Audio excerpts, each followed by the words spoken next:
Dante, ano ang inaasahan na mangyayari sa pagdinig mamaya?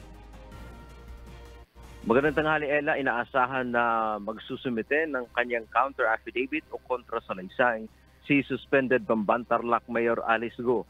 Gayon din yung iba pa nitong kasamang respondents sa reklamong qualified human trafficking sa Department of Justice o DOJ dito sa Manila.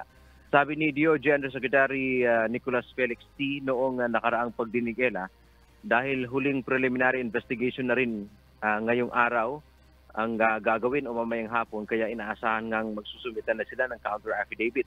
Pagkatapos nito ay hihintay na lamang ang desisyon ng mga piskal kung i-dismiss ba yung reklamo o kaya tuluyan ng iakyat sa korte. Ang qualified human trafficking complaint ay nag-ugat sa ginawang pagsalakay sa Pogo Hub sa Bambantarlac noong nakaraang Marso. Sa nakalipas na dalawang pagdinig, Ella, ay hindi dumalo itong si Mayor Go.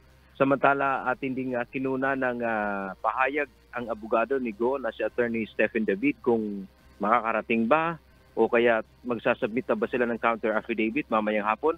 Subalit wala pang tugon sa atin ang kanyang abogado. Yan mo ang ating update mula dito sa Maynila. Balik sa iyo, Ella.